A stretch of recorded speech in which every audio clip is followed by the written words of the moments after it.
Well, good morning, good morning. Good morning, good morning. It's another motherfucking Monday morning. Oh, yeah, I forgot I was going to try and cuss less. Yep, the mom We'll might see be how watching. that goes. But anyways, yeah, I got a nice warm cup of coffee going here. Ready to do this thing. So, talking about what happened in the draft.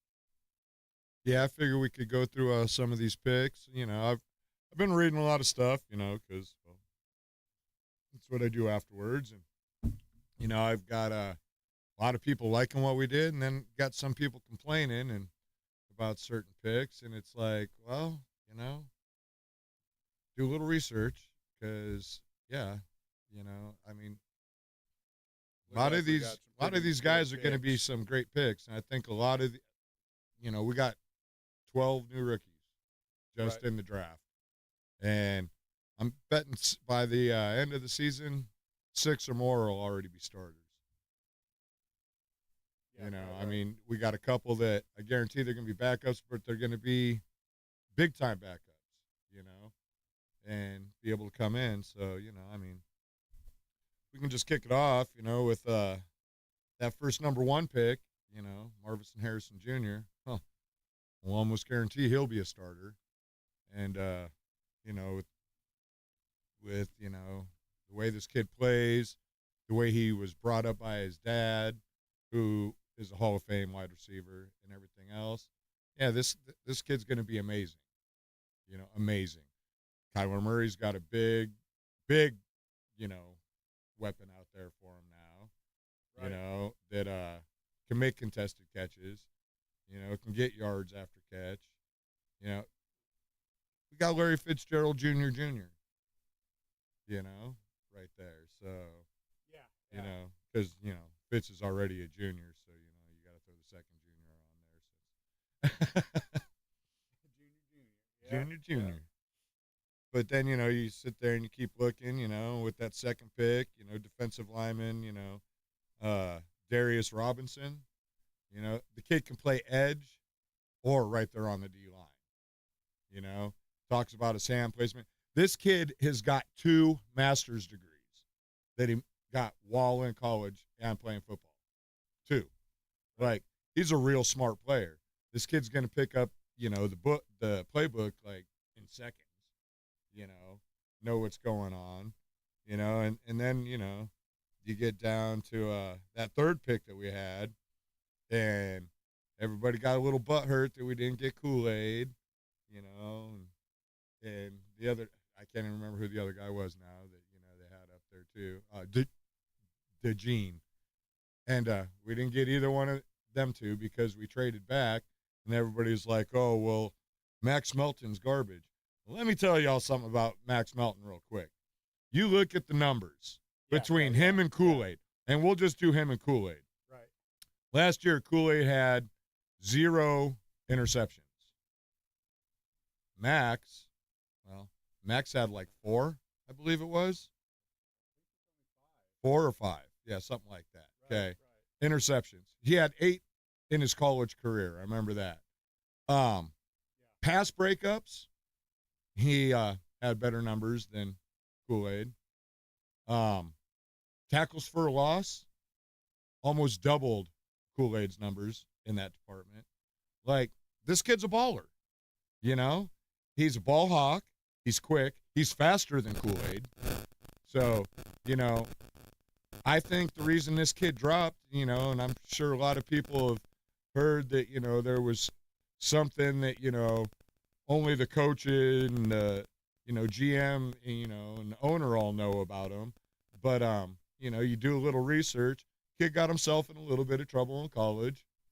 He was doing stupid stuff, and he got charged with aggravated assault with a weapon. Well, that weapon was a paintball gun. So he was out just doing stupid stuff with a paintball gun. And does that mean it's okay? No, it's still not acceptable. But at the same time, you know, he wasn't out threatening people with a real weapon or anything. He was just doing dumb, you know, college kid stuff. And, you know, he went and did his little bit of time of, you know, his punishment was, you know, he had to do some jury duty stuff as a learning process kind of thing. And, you know. Regular punishment for that sort of thing. Yeah, and for, you know, he was still younger. So, you know, whatever. And I'm sure, you know, it ain't going to be something he's going to, like, go and do again, you know? No, yeah. So. You become a man. You freaking, you realize your mistakes. Okay, I did some dumb stuff, you know, now I need to straighten myself out and not do dumb stuff again because, well, now I'm an adult. Now I make really good money, and, people can sue me or, you know, whatever else. You know, I could do jail time for doing stupid stuff. But I think that's why he was slipping. Like, he wasn't even really talked about a whole lot, you know. But the kid seems to play with passion. And seems to be a ball hawk, ain't scared to tackle. I've seen some of the tackle kids makes. He knows how to wrap up when he tackles, which is something the Cardinals have been needing for years. You know, no more of this trying to knock somebody down on my shoulder because, you know, I think I'm bigger than them. Yeah, well, this ain't college no more. This is the NFL. You actually have to wrap up when you tackle somebody. And then after him, let's see, they went to Trey Benson, running back. This kid is a mini-me of James Conner. I mean, stiff arm from hell. I've already seen. I watched one of his highlights. He was running. Dude was catching him from behind. He turned around while running backwards, stiff arm the dude right in the face to get himself that extra 5 yards he needed to get pushed into the end zone. You know, I think, you know, he's going to be a real nice package there with Conner. You know, and Conner needs to come out for a few snaps, throw him in there. They have similar running styles. They're both just, I'm going to run it right down your throat. I'm not going to try to miss you. I'm going to go through you, you know. And, they're going to complement each other in the game. And the more that they can work together, complementing each other, the longer, you know, they're both going to stay healthy because they're not going to be out there every play. So I think he's going to be a great pickup. And he was followed by, you know, the guard out of Illinois, Isaiah Adams. This kid, you know, I didn't see how well his pass blocking is, but his run blocking, he just runs dudes over. He just moves the line in the direction he wants to move the line. And if you try to stop your feet to stop yourself from being pushed backwards anymore, he's just going to put you on the ground and, well, you're going to stay there till running back's by. Following him was the tight end out of Illinois who used to play with Adams, Tip Raymond. We'll go with Raymond. And this kid is a block first tight end. Like, he, in his own words, he likes to maul people. You know, in in JG's words, Jonathan Gannon's words, he likes how he plays with violence. You know, he likes the violence that this man puts into each and every play. So, yeah, you got him on one side and Trey McBride on the other. You know, McBride can handle all the catching stuff, although I did see that this kid, you know, does have some decent hands and stuff too, and can, you know, play in the passing game too. But, yeah, this kid moves people. You know, he is, yeah, our running game is going to go from over 1,000 yards last year to probably over 1,500 this year easily. Right. You know, because that's one of the things this new regime's trying to do anyways is, you know, run first offense, you know, work the passes off of the run game, you know. And this is going to help Murray actually be able to flourish more because, you know, he won't be getting chased the whole damn time. Right. You know? So, yeah, so there's another, you know, nice pick up right there, I do believe. Then, you know, from there, let's see, we went to cornerback with Elijah Jones. You know, another ball hawk. This kid can play man or zone, so he can go in either direction, which is something that, you know, our defensive coordinator's planning on doing anyways, is, you know, playing zone and man, you know, back and forth. So, you know, you got another kid that can do it. This is just helping the secondary. You know, we had a weak secondary last year. You already got two corners out there now to start shoeing up this weak secondary. You know, and then you turn around and right after him, we picked up the safety, Dadron Tyler Demerson. Hope I'm saying that right. But Yeah, however the hell you say that dude's name. but this dude, this kid can hit.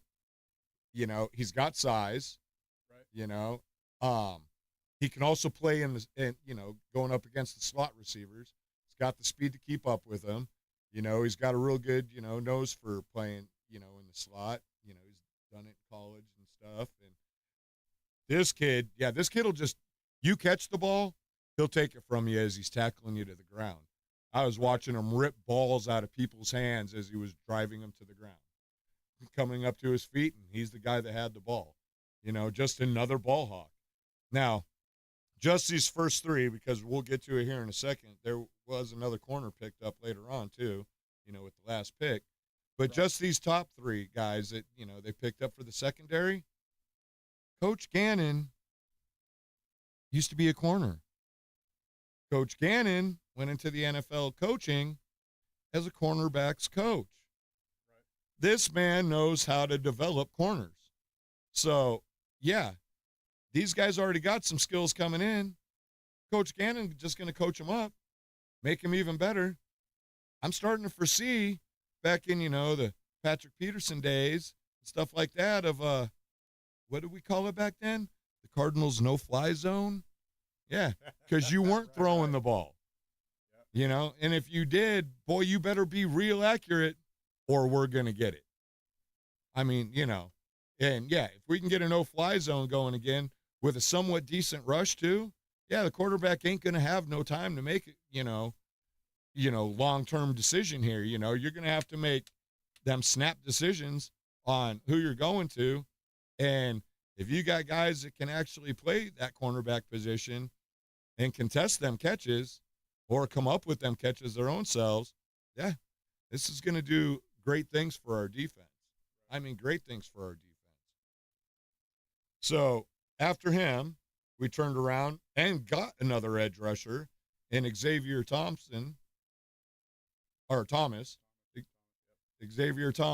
And, yeah, he looks, you know, pretty good. I mean, yeah, he still needs some work, but that's all part of coming up to the NFL level in your coaching staff. Right. You know, got to coach these kids up, you know, teach them, you know, footwork, teach them hand placement, you know, and, hey, another good pickup, I do believe. Right. You know, and this kid on the edge, you know, you go back to, you know, that second pick of Darius, you know, he can play inside or outside. So you could drop him out to the other edge, or you can leave him, you know, to come rushing up the middle. Then you got, you know, a couple edges coming around. Got a guy pushing up the middle. Now the quarterback has nowhere to run to, has to throw that ball, and you're throwing it into a secondary that could possibly turn out to be, one of the better secondaries in the NFL, when all's said and done. Yeah, I just, the more I'm looking at this, the more I just see, that defense just, it's on the climb.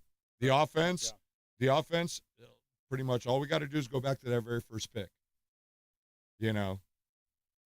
Harrison Jr. Yeah. I mean, come on. And then a running back that's going to complement James Conner. Conner's already a beast. Then we got a tight end that can help complement Trey McBride. We're going to have them both out there, on 12 personnel quite a bit, because we're starting to run the ball more. We're going to be playing that 2 tight end set. And this kid's a blocker. He's going to move people. Well, there improves our run game even more than James Conner by himself. And if it's play action, you got Trey McBride, who, well, anybody that's been watching the Cardinals over the last couple of years realizes, wow, no, this kid can play tight end. He's pretty damn good, and he pretty much catches anything that gets to him. Right. Yeah. So, offense looking so much better. I'm going to back up real quick before we go any farther because, you got special teams you got to worry about. Well, that same corner, Melton, old Max there, that everybody was sitting there, oh, man, we missed out on Kool-Aid. We missed out on this. We missed out on that. You realize he had 3 block kicks last year. Yeah. He plays special teams really good. He knows how to come around that edge with some quickness and some speed, and, he just knocks down them field goal attempts. We're already working on the secondary with that there too. So, field goals ain't just going to be a gimme for every team anymore because, we got somebody who's going to come after that ball. We're improving on all levels here, but hey, let's keep going. After that, let's see, we got another offensive tackle, Christian Jones. Haven't heard a whole lot on him, but I do hear, he's kind of the same way, needs to work on his footwork a little bit in pass blocking, but just a mauler when it comes to run blocking. Right. Yep. And if you have a bunch of maulers up there in run blocking, all you're doing is opening holes that you could drive a truck through. James Conner only needs a hole that you can get a Prius through. So, Right, yeah.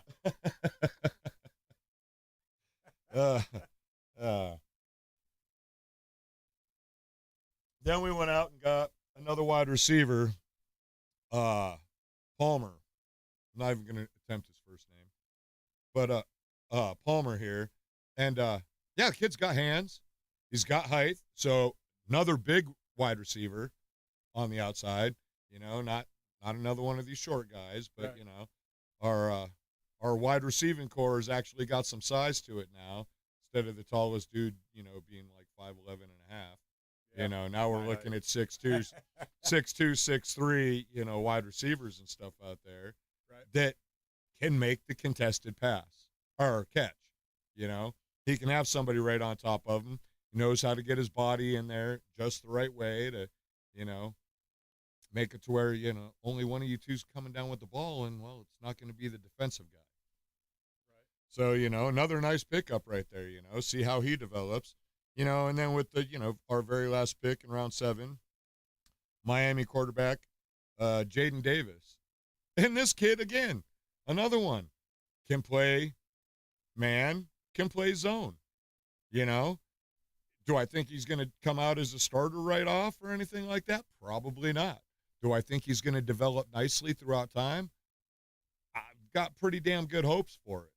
Right, yeah. That's looking like it, yeah. So you look at this draft, and I've seen their different rankings. I've seen all the way down to being a B, grade for the Cardinals, to all the way up to an A+. And, well, after going through it, after watching some of these guys' tape and all that, I have to stick a lot closer to the A+. Yeah. No, I mean, we get solid A just for Definitely Harrison. a solid A. Just for Harrison alone. Yeah, right. And then on top of that, there's some really good picks that came after that one. Yeah, there are. And, a lot of people, just because they didn't hear these names before the draft, think, oh, man, these guys are going to be washes. No, they're not. They made some more really, really good picks. One thing I did appreciate, even on the lower grades that they were getting from some of these guys, down to the, B plus to a B or an A minus. What was funny about that is, well, when they graded just the NFC West, Arizona came out with the highest grade of all four of the teams as far as, their draft grade went. So, hey, we're coming for y'alls. We're coming for y'alls. That's all I can say. Bottom line, every corner on the Seahawks, the Rams, and the Niners right now is going to start trying to watch any tape that they can get their hands on of Harrison, just because they're going to need some kind of edge, and they still ain't going to have it. This kid already runs crisp routes. He knows how to run his routes perfectly. He knows about, being where he's supposed to be on time. You can't jam him up on the line. He's just going to come right around you. Yeah. So, all these corners, for them other three that are going to have to see him twice a year, they're already sweating. Right. They're already thinking, shit, I got to get to work last week because, this isn't going to be good for us. All them defensive linemen on them three teams are looking at what we have for run blocking now, and they're thinking, holy shit, these guys already got James Conner. Conner was already going to run us over. Conner was already going to slam our heads into the ground with that stiff arm that he has. But now he's got guys that can block real well for him. Yeah, this is going to be a run-first offense. It's going to, pick up chunk yardage on fucking play action. Throw a little play action out there. Everybody's going to be thinking, oh, shit, Conner. And then all of a sudden, it's going to be going through the air to Harrison or to Trey McBride or, like I said, don't forget we still got Michael Wilson and Greg Dortch. And Dortch is a fast little shit. That boy can get yards after catch. Why? Because he gets quick separation. He's fast, he's quick, he's crafty, and he's tough. Right. He ain't going down on that first little hit. You try to throw a shoulder at him, he's going to bounce off you, laugh at you, and keep going. So, yeah, that time to get them all into camp. It's time to get to work. And, I'm not going to sit here and talk about these guys all year long or anything. I'll start picking it back up once we start hitting into preseason and stuff. But, I think the future looks very, very bright in Arizona. And, just everybody, as soon as Harrison signs that NFLPA, go get your jersey because, you're gonna want that new jersey for the new season when we go out there and, just start looking wonderful. And everybody's like, oh, man, where did Arizona come from? What the hell's going on? Yeah, well, just start thinking back to the Kurt Warner and Carson Palmer days because, we're going back on the winning streak. I looked up the NFL draft hat for us, and they were sold out. They were straight up gone. I looked too. In every size. Yeah, every size was sold out. Every size is gone. I was like, I'm not going to even get a size. It's not my size. But, they were all gone. Yeah, that I seen that too. At all. I was thinking that's funny. Looks like Marvin alone just brought us in some more fans. Yeah, I was going to say because we're going to be the team with the bandwagon fans this year. Yeah. It's like all of a sudden we got a little more popular. Right. Yeah. Well, come on. Yep. Spend some money on the Cardinals, boys. Because, we're coming up this year. Yeah. We're going to show you how to play some football. Yep. Yeah. Ain't nobody in the NFC West safe right now. I don't even think the Niners are. Because, if we could start matching them at all, sorry about your luck. And if we just run the ball down your throat the whole game, I don't care how good you think your defense is. After a while, it's going to get tired. Now we got some powerhouses. Yeah. That's it. Come on, bandwagon fans. Come on, can I get some Swifties too? Yeah. Let's get some You know, we're all them Blake Shelton fans. You know, we need some Sheltonies. That's what we'll call them, Sheltonies. Yeah, doesn't have the ring to it, but we'll take them. Whatever. Yeah, get the young crowd in there. Whatever. Right. But yeah, so yeah, I just wanted to put that out there. You know, I mean, out of 12 guys, I didn't really see any bad picks in the 12. Right. You know, even all the way down to round 7. You know, that kid can be developed. You know, like I said, he was already a ball hawk. He's fast. You know, hey, we're coming. Oh, and he's tall. You know, I think he's a little over 6 foot. So you Right. know. So yeah, now we got that going for us. Yeah, Which so brings Murray can actually see him over right. Yeah, right. But so yeah, so then brings me to the next subject. So that we ain't just talking about Arizona. So everybody can feel that we're throwing other stuff out there. Anybody see Supercross this weekend? Yeah, me too. I did. I was there. Jet Lawrence. Yeah, can't really say much bad about the kid. Like The kid's a force to be reckoned with. he is a force to be reckoned with. He's quick. I think he's a bit super quick. cocky, making Yeah. statements like, he's going after, the Kings record because, Yeah, which is huge. Like you're not going to catch McGrath anytime soon. He's a long ways away from calling that one. A very long ways away. But, you can start, maybe talking a little smack about how you're going to catch Dungy and, Roxon's win total, Right. Ricky Carmichael, you're going to catch guys like that, Tomac's those still are going to easy get a ones. few more, so, it's going to take you a little longer to catch him at number 2. Yeah, wait You till know. motocross, so we're outside. Right. Yeah. I mean, James, James is at 50, so you got to catch James Stewart before, catch these guys, Jet, before you start talking about going after McGrath. Right. You know. Yeah. But- You're a long way off. But you McGrath. are looking Yeah. good. I can't take anything away from you. And, well, that Tomac injury, you can still see it week from week. Like, one week he's looking like he's really strong. The next week he's looking like he's a little timid on it again. Right. And, that right there proves that anything can happen. Tomac was looking like the guy who could catch McGrath. oh, yeah. And At one point in time, yeah. it one was- injury, and that goes away Yep. indefinitely. I mean, he could recover and start going back after that record and show Jet who the man actually is. It Right. could still happen, but you see what can happen. One injury, and there it goes. There goes Yeah. your chance of catching the king. And, And so, yeah, and Tomac came Don't back. try and call Tomac that came yet, back Jet. from a torn Achilles Yeah, in 6 months. 6 months. Like, yeah. That's unheard of, So I can see why he's still riding a little timid from time to time, Right, yeah. If that sucker just has a little tweak pain in it, he's sitting there thinking, okay, oh, man, got to take it easy, Just any little thing. He's got to rebuild that confidence in that Achilles too. Because without that confidence, he's going to continue to ride timid for a little bit.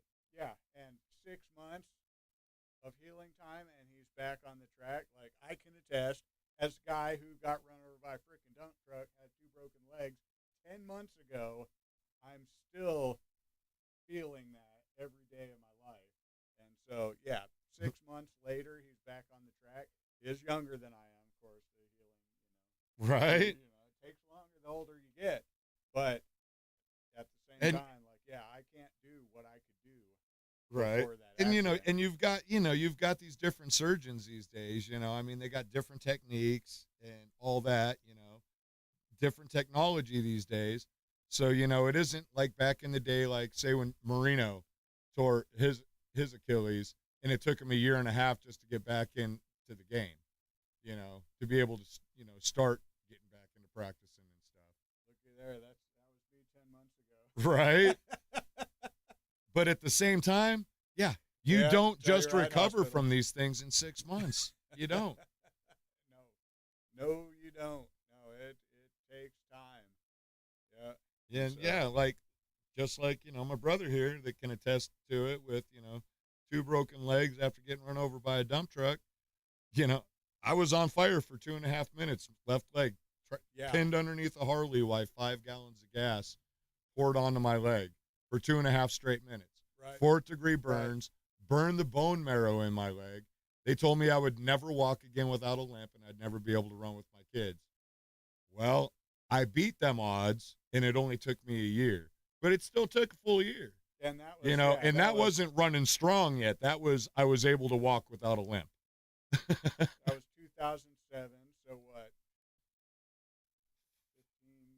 2007, 2017. So yeah. Would put you at 35? Yeah, I was about 35, 36 when it happened. Yeah. And so, I mean, that's damn near 20 years ago. Than Eli is, but comparable to his age. Right. And that was me coming freshly out of the military. Like, I had this nothing in the world could touch me attitude. And best shape of your life. And best shape of my life. Right. And it still took me a year just to start walking without a limp. Yeah. It took me another year before I was out there running with the kids and actually starting to make them look like they were slow again.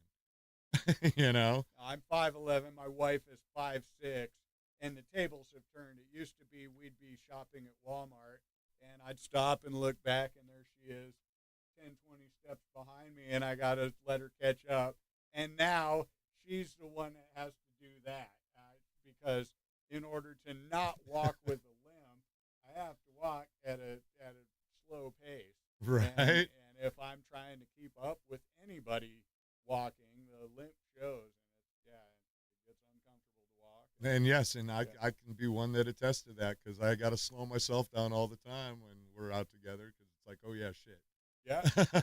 Forgot he can't keep up with the normal with the normal pace. Whatever. Like, hopefully, hopefully it all comes back, but it takes time, and so we're hopeful definitely by motocross to see Tomac is back. Yeah, that's where I was going next. Yeah. Everybody can see that, Tomac's still a little timid at times on that Supercross track with the big jumps, going through the whoop section, doing the triples, whatever. Yeah. Outdoor motocross is a whole different animal to Eli. Yeah. Eli has been the man in outdoor motocross for a long, long time. And yeah, you don't play trying to keep up with Tomac on a motocross track, or like Sexton a couple of years ago found out, you'll end up on your ass quite a bit. Sexton 2 races back, Eli, you could see in that race, he was feeling good, and he was spanking everybody out there. Yeah. And Sexton in second place trying to keep up, he went down because he was trying to keep up. Riding over his head. When Tomac is at his best, there's no keeping up. And I could say same for Jet. He's going to be playing catch up with Tomac when he's at his best. I believe so too. And the thing is though, is Jet is the one person I will say can probably keep up with Tomac. Jet tries not to ride over his head too much. He will push it to his extreme, but he tries not to go above, his level. And everybody's playing. Everybody else that's ever raced Eli outdoors has always tried to go above their own level to keep up with Eli's level. Yeah. Look at Muscan. Yeah. Look at Dungy. Look at, Sexton just a couple of years ago. Yeah. Like, there have been many guys that try to match his speed and then go down in a devastating crash because they're at high speeds and did something freaking stupid and realize, wow, I can't ride at the same speed as Eli. Yeah. So yes, outdoors this year will be interesting. Will Tomac be healed enough and confident enough in that Achilles that he goes out and rides the outdoor like Eli rides the outdoor? And if so, can Jet keep up? Because this ain't going to be like last year where Eli wasn't there at all and Jet won every outdoor race, went undefeated. That ain't going to happen this year. If Eli's feeling healthy, Eli's going to put him behind him for quite a few of them races. Right. And be like, well, come get me, son. I mean, and anybody that's watched outdoor motocross for any length of time, y'all know I'm right on this. Eli can pass up to, 8th, 9th place on an outdoor track in 30 minutes. Mm-hmm. Outdoor tracks aren't 59 to a minute 5-second laps. They're more in the 2:23 range, you know, and he still laps up to 10th place or better. That's moving, folks. That's moving. Like, you are hauling ass at that point, and everybody else is trying to figure out how in hell am I going to keep up.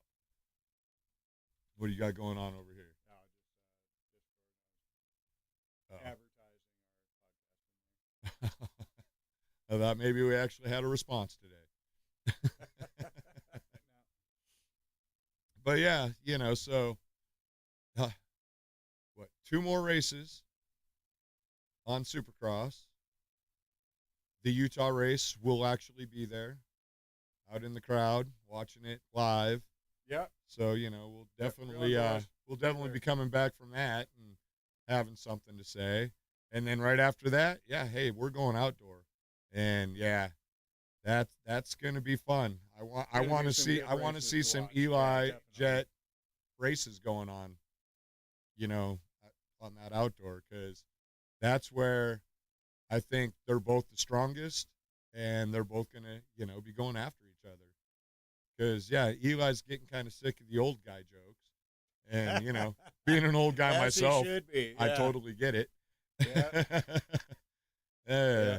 And I think Jet's getting a little tired of hearing that until he can, beat Eli on a level playing field, he's not the man yet. Right. And, yeah, we got to see Eli with, a comfortable Achilles to make that an even playing field. Once we get that, then the kid can go out and try to prove something. Right. Until then, yeah, you just beat everybody that you beat last year, too. Yeah. Sexton couldn't get it done last year outdoor. Anderson couldn't get it done outdoor. Cooper Webb couldn't get it done in the outdoor. Nobody had anything for him. But none of them guys are named Eli Tomac either. So, yeah, outdoor is going to be fun this year, too.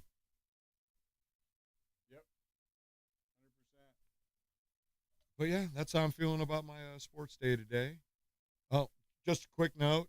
I'm also, growing up my whole life pretty much in Arizona before I went to the military.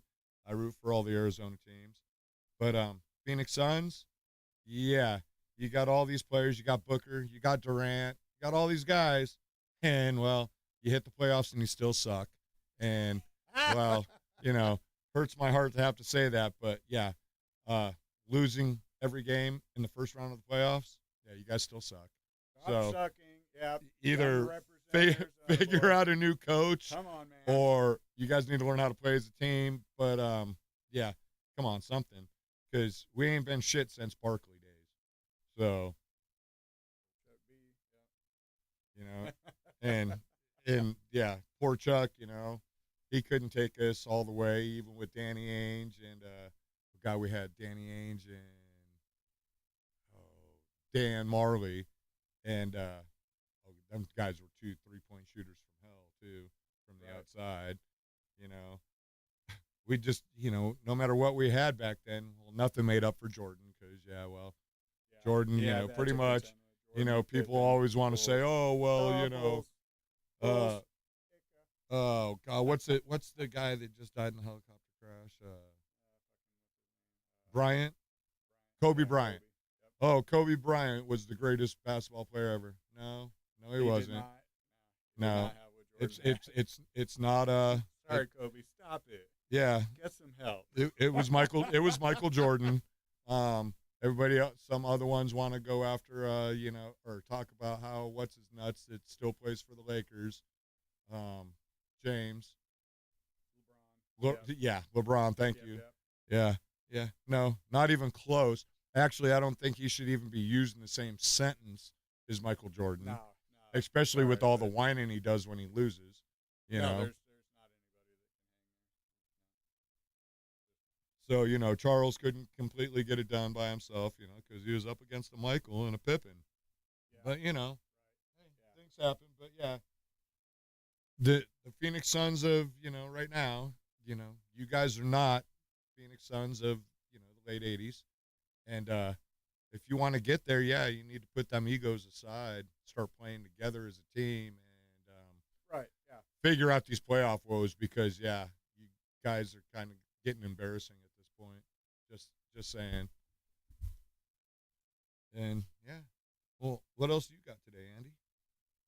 I don't have anything to add to that. No, I think I think we put on a good cast for the lack of viewers today, and so yeah, my coffee is at the bottom of the cup, and so I think I put in a kitchen sink, and so I got to take my wife shopping for some new cabinet doors. All righty. Well, that sounds like fun. So, Oh, one quick thing to close out on though too. Utah. I'm going to look directly into the screen for you on this, Utah.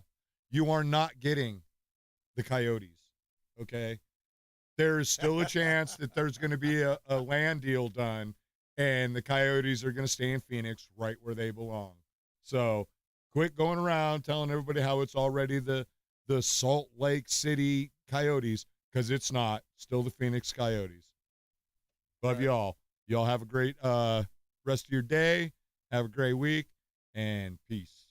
Yep. Peace out. Have a good one, y'all. Catch you.